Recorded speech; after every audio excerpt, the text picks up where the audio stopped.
우리가 신앙 행위에 있어서 제일 중요한 게 뭐냐? 주일날 교우들이 점심 먹을 밥을 짓는 거다, 그렇게 생각하시는 분 한 분도 없을 것 같아요. 우리가 신앙 행위에 있어서 제일 중요한 건 하나님께 드리는 예배입니다. 그렇죠? 하나님께 드리는 예배가 우리가 신앙 행위에 있어서 제일 중요하다고 생각합니다. 우리가 이제 요한복음 4장에 죄 많은 여인이 사람들의 낯을 피해서 한낮에 우물로 물을 길러 오다가 예수님을 만나죠. 예수님하고 이런저런 대화를 하다가 그 예수님이 자기가 남자를 5번이나 갈아치웠다는 것을 얘기했을 때 깜짝 놀랐어요. 제가 보니 선지자로서이다, 그렇게 얘기하면서 예수님을 유대인으로 봤고 자기는 사마리아인이니까 우리 사마리아인 조상들은 바로 여기에 앞에 있는 그리심산에서 예배하라고 그랬지만 당신들 유대인들은 예배는 예루살렘에서 드려야 된다고 하지요? 이런 얘기를 해요. 그러니까 이 여인이 뚱딴지같이 한 이야기지만은 이 여인, 죄 많은 사마리아 여자도 예배에 대해서 그만큼 생각하고 있었다는 것을 우리에게 보여주고 있습니다. 그러므로 오늘 우리의 삶 속에서 정말 신앙인으로 살아갈 때 중요한 것은 우리는 예배를 소중하게 여기는 것이다. 예배를 무엇보다도 소중하게 생각하는 것이다, 이렇게 우리가 생각을 합니다. 그러면 예배에 있어서 어떻게 예배를 드리는 것이 옳은 것이냐 할 때 그것은 신령과 진정으로 예배 드리는 것이다. 우리가 예배 부름 때마다 요한복음 4장 23절 24절 말씀을 우리 인도하시는 목사님이 그것을 낭독을 합니다. 아버지께 참으로 예배하는 자들은 신령과 진정으로 예배할 때가 오나니 곧 이때라. 아버지께서는 이렇게 자기에게 예배하는 자를 찾으시느니라. 하나님은 영이시니 예배하는 자가 신령과 진정으로 예배할지니라. 신령과 진정으로, 이 심령, 진정은 진실된, 그러니까 진실된 심령으로 예배해야 된다 하는 말씀이 나와 있습니다. 자, 그러면 신령과 진정으로 예배하기 위해서 우리에게 필요한 것이 무엇이냐, 이런 것을 우리가 생각해 볼 때 오늘 요한복음 2장에 나오는 말씀 속에서 유대인들이 지금 굉장히 중요하게 생각했고 예배에 있어서 그들이 자랑스럽게 생각하던 것을 오늘 우리는 발견할 수 있습니다. 그게 2가지가 나오는데요. 첫 번째는 뭐냐 하면 흠 없는 제물로 하나님께 예배 드리는 것을 이들은 참으로 자랑스럽게 생각을 했습니다. 우리가 구약에 보면은 하나님께 드리는 제물은 흠이 없어야 된다고 그랬어요. 신명기 17장 1절에도 무릇 흠이나 악질이 있는 우양, 소나 양은 내 하나님 여호와께 드리지 말라. 이는 여호와께 가증한 것이다, 이렇게 되어 있어요. 그렇기 때문에 하나님께 드리는 제물은 흠이 없어야 됐습니다. 흠이 없어야 됐어요. 그래서 오늘 본문 말씀에 나오는 대로 이 사람들이 흠 없는 걸 드리기 위해서 자기네 집에서 기르던 것을 갖고 왔을 때 멀리서 갖고 오고, 또 심지어는 이 6월절이었는데 외국에 살던 유대인들이 거기에서부터 그 예물을 가지고 온다면은, 짐승을 가지고 온다 그러면은 처음에 가지고 올 때는 흠이 없다가도 먼 길을 오는 동안에 흠이 생길 수도 있단 말이죠. 또 그걸 갖고 오는 것도 쉬운 일이 아니고, 그래서 결국은 생각해낸 것이 성전 안에 흠 없는 것으로 다 준비했다가 사람들이 돈만 갖고 오면은 그것을 사서 하나님 앞에 예물로 드리면은 흠 없는 예물로 드리는 것이 되지 않느냐, 이렇게 된 것입니다. 그리고 외국에 사는 사람들이 자기 나라 돈으로 갖고 올 때 그것을 유대 나라에서 쓰는 돈으로 바꿔서 또 그것을 살 수가 있었던 것 같아요. 그래서 돈 바꾸는 자들도 있었다고 그랬어요. 그러니까 흠없는 제물로 하나님께 예배드리기 위해서 필요한 모든 것을 그들이 생각해내고 준비했던 것을 알 수가 있습니다.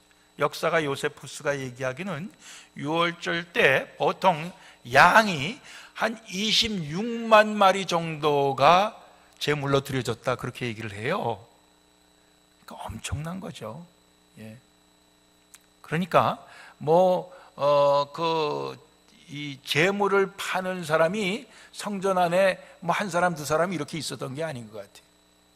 성전 밖에도 수없이 있었을 거고 성전 안에도 있었고 그랬을 것 같아요. 예. 그래서 그들은 흠 없는 것으로 아마 그것을 또 판단하는 이 직분에 있는 제사장 그룹의 사람들이 합격 도장을 찍어주는, 또는 보증서를 갖다가 다 이렇게 만들어 갖고 보증서와 함께 그렇게 팔지 않았을까, 이런 생각도 해볼 수가 있어요. 그래서 그들은 하나님 앞에 흠없는 제물로 제사드려서 하나님이 받으실 그런 거룩한 예배를 드리기에 힘썼던 것입니다.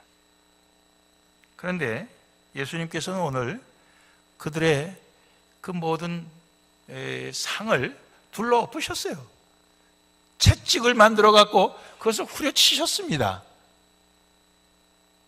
왜 그랬을까요? 오늘 예수님께서 그렇게 하시면서 하신 말씀에서 우리는 찾아볼 수 있습니다. 이것을 여기서 가져가라.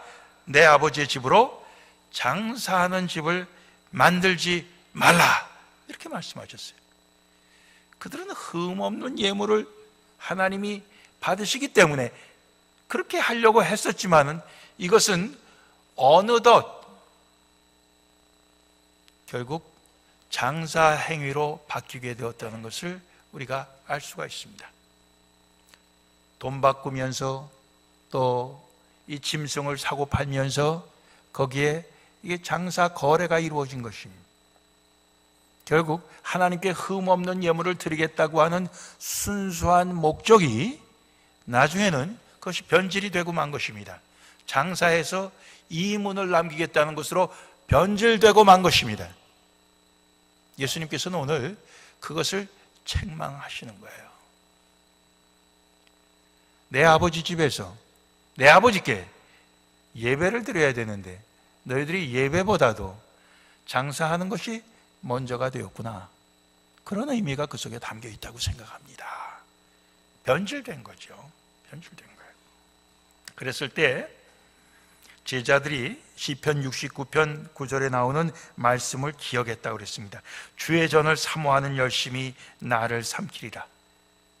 예수님께서 주님의 전 성전을 사모하는 열정으로 가득 찼다는 것입니다.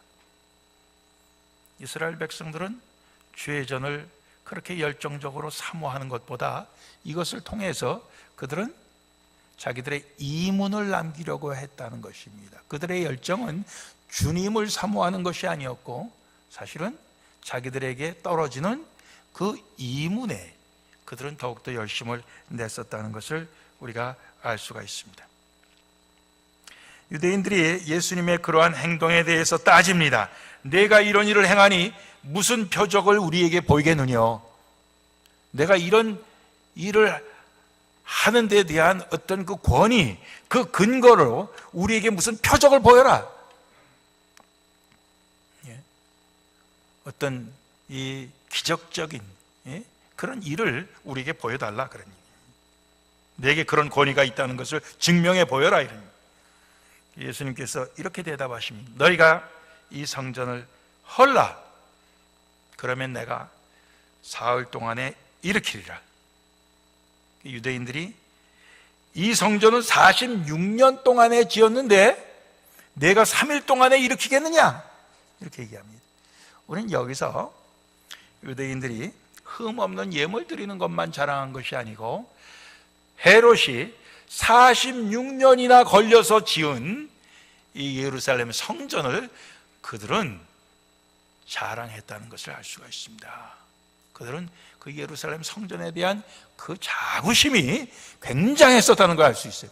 우리 성경에 보면은 솔로몬이 처음으로 성전을 짓고 그 다음에 그것이 바벨론에 의해서 망하고 바벨론 포로 귀환에 돌아와서 스룹바벨 성전이라고 두 번째 성전 짓고 그 다음에 이 헤롯 성전이 이제 세 번째 성전으로 나오는데, 솔로몬 성전이나 스룹바벨 성전은 성경에 그 모든 그 치수가 나옵니다. 그렇지만 이 헤롯 성전은 그게 나오지가 않아요, 성경에.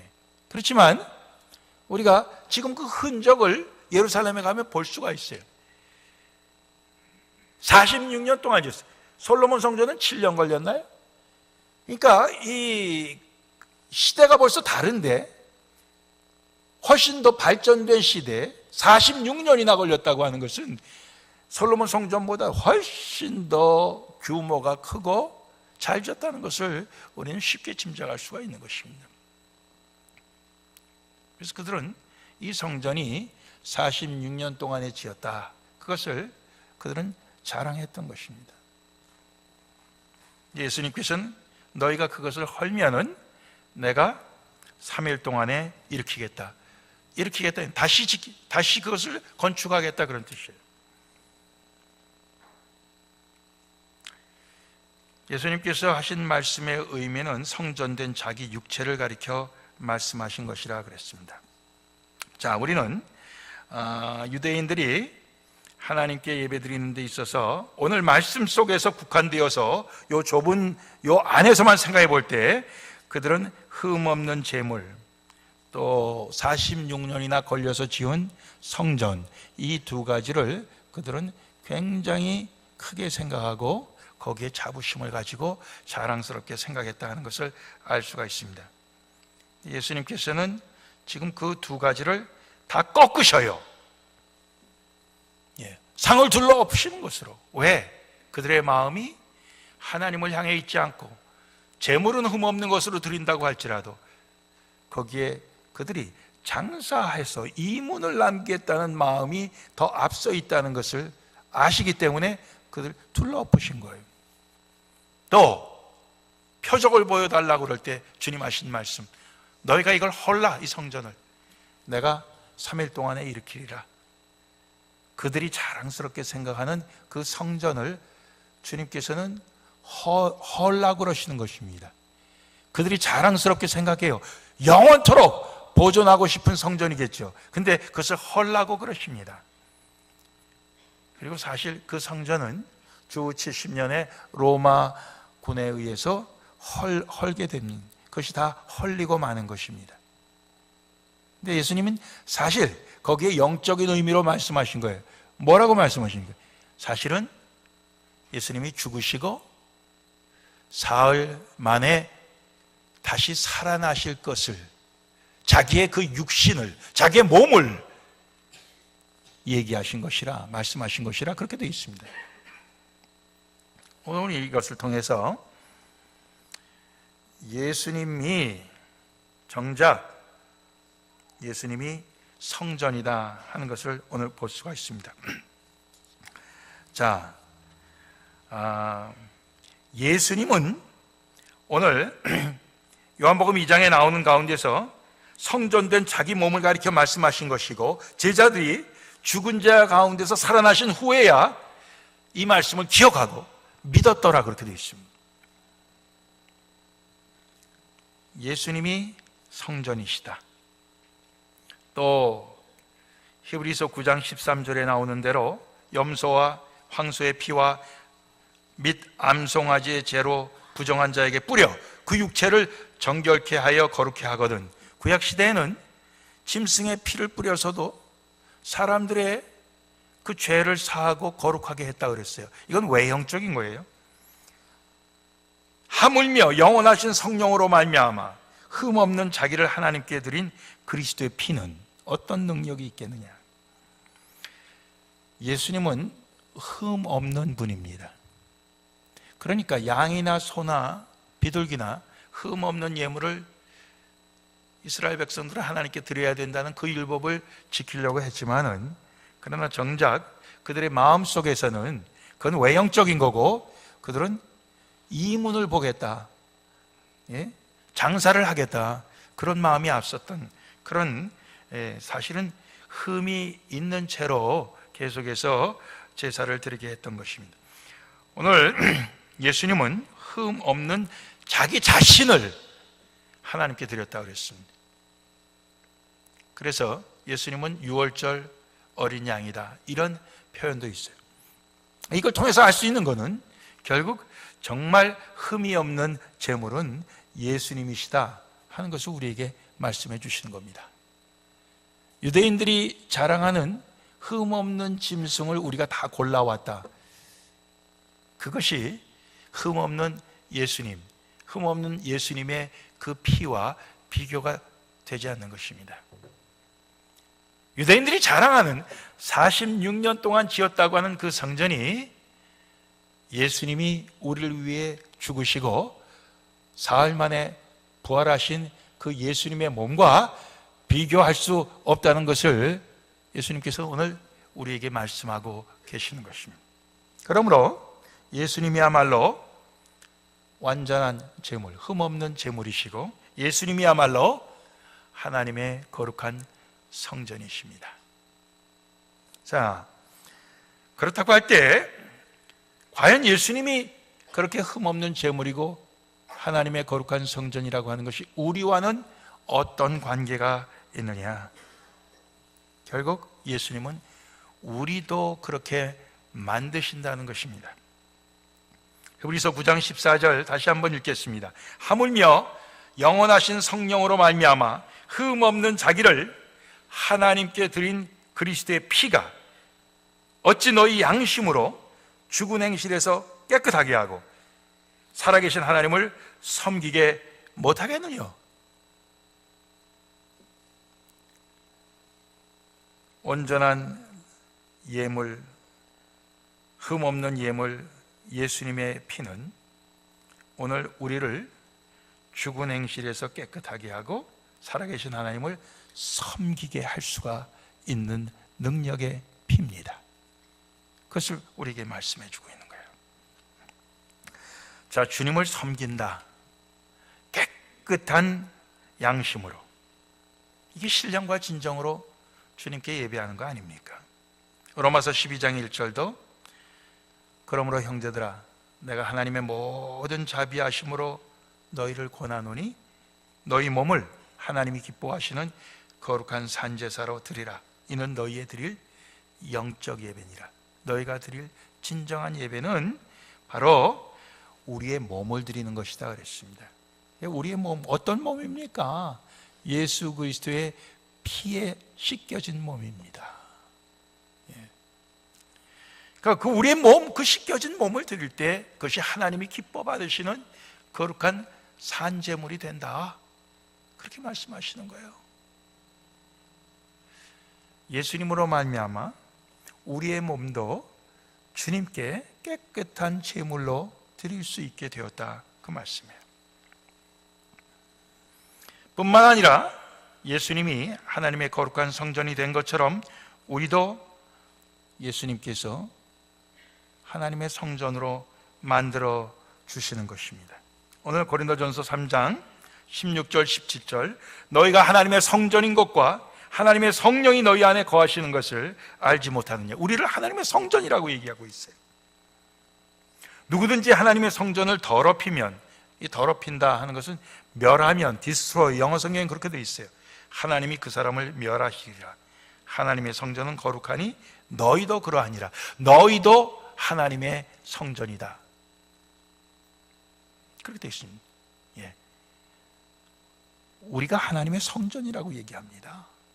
놀랍지 않습니까? 예. 앞부분에 보면은 고린도전서 3장 10절부터 보면은 우리가 성전을 지어간다, 그런 묘사가 되어 있는데요. 건축자 바울이 자기 먼저 터를 닦았다고 그랬습니다. 그 터는 예수 그리스도, 다른 터는 없다. 근데 그 예수 그리스도 터 위에 너희가 각자 집을 지을 터인데 어떤 사람은 금이나 은이나 보석이나 나무나 지프로 이렇게 한다 이거예요. 근데 그 지은 것을 언젠가는 그날에 주님 다시 오시는 날이겠죠. 불로써 시험할 때가 오는데 불에 타지 않고 남아있으면 상을 받으리라 하면서 그 지은 것을 불로 시험할 때 그 지은 것의 크기를 얘기하지 아니하고 질을 얘기합니다. 질을 얘기해요. 즉 이것은 우리가 하나님께 드리는 예배가 신령과 진정으로 드려져야 되는 그 질을 얘기하는 것이고, 우리의 몸이 하나님께 드려지는 어떤 제물일 때 우리의 그 질, 얼마나 깨끗하냐, 얼마나 예수 그리스도의 보혈로 깨끗게 되었느냐, 이걸 얘기하는 것이고, 성전으로서 우리가 얼마나 하나님께서 거하시기에 합당한 깨끗한 거룩한 그런 집이 되어가느냐, 그것을 얘기하는 거예요. 물론 우리가 이 땅에서 그것을 완성하기는 힘들지 몰라도 우리는 계속해서 하나님의 집으로 지어져 간다, 현재 진행형으로 우리는 그렇게 받아들여야 될 줄로 믿습니다. 유대인들은 그렇게 생각하지 않았어요. 이미 하나님의 집은 46년이나 걸려서 지어졌고, 그 안에서 드리는 흠없는 짐승은 그 피로 그들은 죄사함을 받는 것으로 그들은 모든 것이 다 해결됐다고 생각했었습니다. 그리고 그걸 자랑스럽게 생각했었어요. 그런데 오늘 예수님은 상을 둘러엎으시고 성전이 헐리게 될 것을 말씀하시고, 그 상 위에 있던 모든 짐승보다 예수님 자신의 피로써 사람들이 깨끗게 되고, 죽은 지 사흘 만에 부활하시는 예수님의 그 부활의 몸을 통해서 결국 성전이 다시금 이루어질 것을 말씀하셨다는 게 오늘 우리에게 주시는 하나님의 비밀입니다. 오늘 우리는 이것이 오늘 현재 이 땅에서 사는 우리 그리스도인들과 무슨 상관이 있느냐, 그때 그 사람들과 같은 그런 삶은 우리와는 전혀 상관이 없는 삶인데, 우리가 뭐 교회에서 장사하는 것도 아니고. 그렇지 않습니다. 오늘날도 역시 교회는 장사합니다. 교회는 하나님께 예배드리는 것보다 이문을 남기는 것을 더 크게 생각하는 경우들이 많이 있습니다. 여러분들, 우리 한국교회가 굉장히 그동안 부흥하고 교인도 많이 믿는 사람들의 수가 늘어나고, 그렇게 해서 결국 교회에 돈이 넘쳐나고, 그러다 보니까 건물, 성전을 아주 크게 잘 짓고,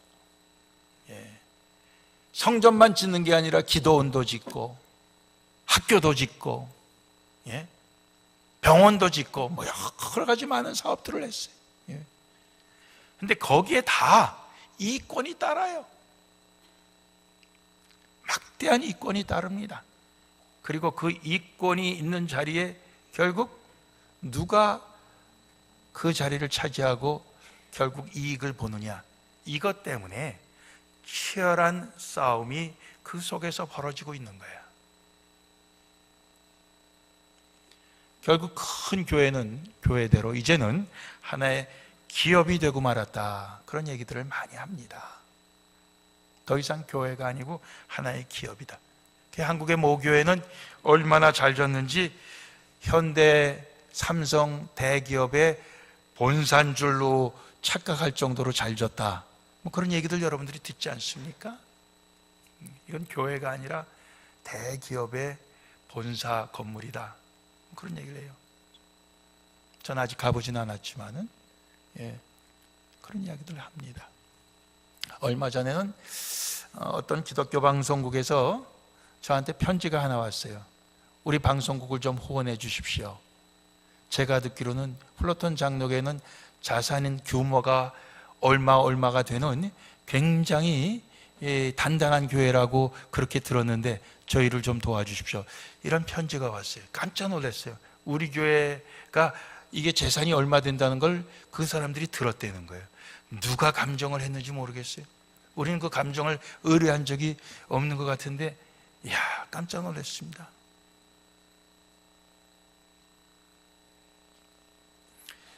많은 교회가 자기 교회 재산이 얼마 된다는 것을 자랑하고, 건물이 얼마나 크다는 것을 자랑하고, 때로는 얼마나 오래 걸려서 이렇게까지 왔다는 것을 자랑하게 됩니다. 그리고 하나님 앞에 그들이 하는 모든 행위가 흠없는 하나님 받으시기에 합당한 제물이고 헌신이라고 그렇게 생각하면서 신앙생활을 합니다. 그런데 주님이 만약 그 모든 것을 둘러 엎으시면 어떡하겠느냐 이거예요. 주님이 왜 둘러 엎으시겠습니까? 신령과 진정으로 하나님께 예배드리는 그 마음은 없어지고, 예수 그리스도의 터는 다 없어져 버리고, 사람들의 마음속에 어떤 것이 나에게 이문이 남는 것이냐,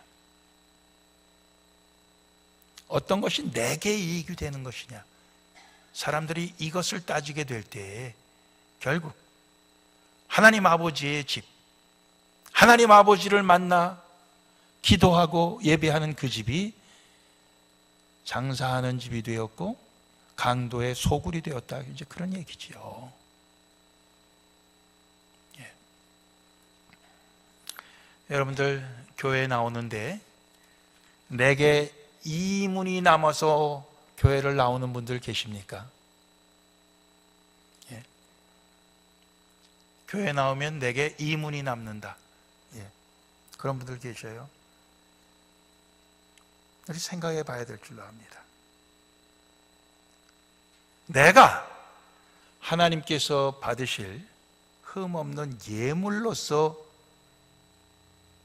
내 자신을 바치러 나온 그런 우리가 되어야 되고, 교회 나올 때뿐만이 아니라 우리의 이 땅에서의 모든 삶이 사실은 우리를 하나님 받으시기에 합당한 산 제물로 드려야 되는 것인데, 그게 아니고 신앙을 빙자해서 하나님의 이름을 빙자해서 내 이문을 보겠다고 할 때에 그것이 얼마나 오래 가겠느냐.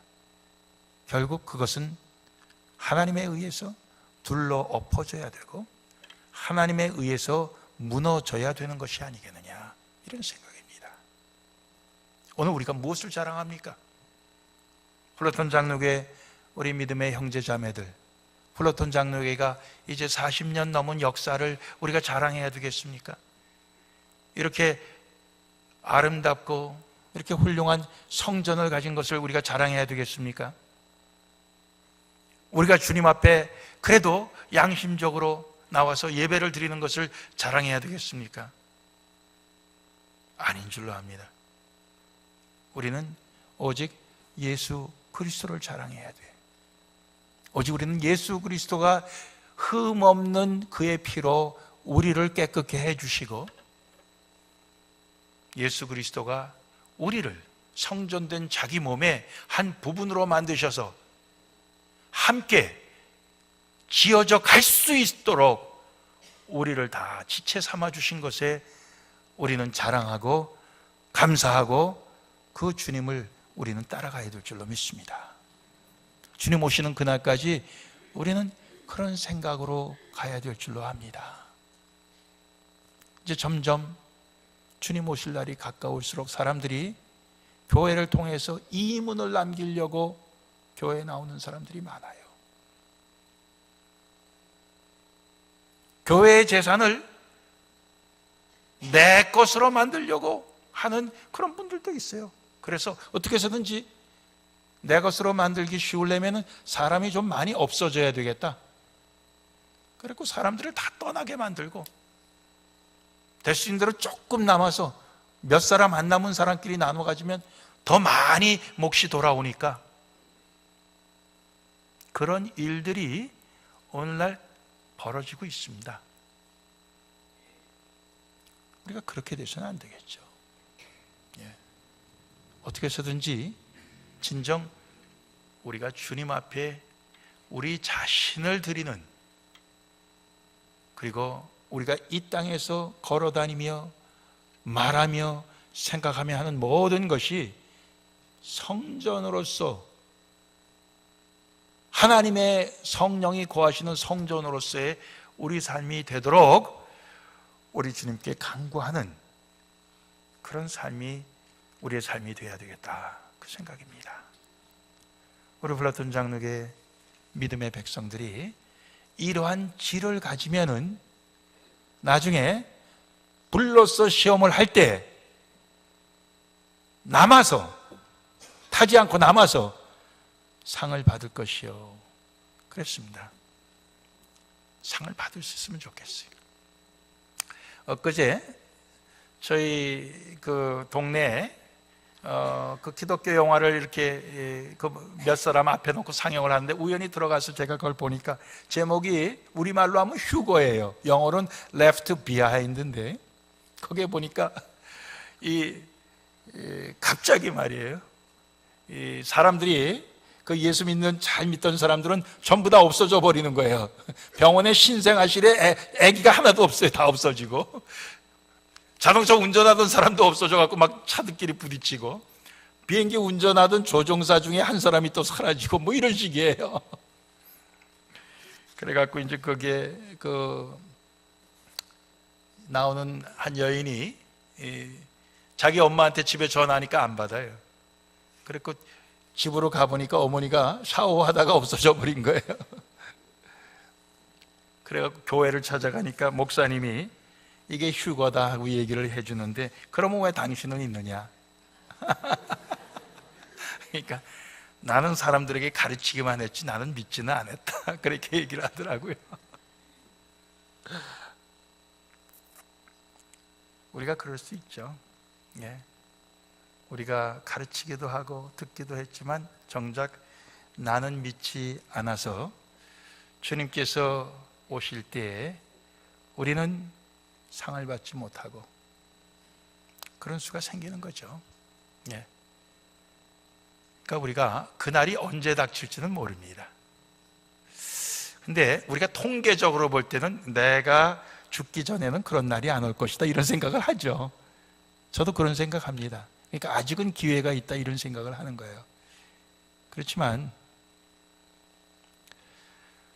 이왕에 우리가 준비할 바에는 주님이 언제 오시더라도 나는 주님께서 나를 인정하시는 그러한 삶을 준비하고 살고 슬기로운 다섯 처녀처럼 그렇게 살겠다, 우리가 그런 마음가짐으로 그러한 자세로 사는 것이 신령과 진정으로 주님께 예배드리는 사람들의 모습이 아니냐. 그것이 바로 우리가 걸어다니는, 살아 숨쉬는, 살아있는 하나님의 성전으로서의 삶이 아니냐. 그것이 우리가 하나님께 드리는 산 제물이 아니냐, 그런 생각입니다. 오늘 우리가 다 그렇게 살 수 있기를 원합니다. 기도하시겠습니다.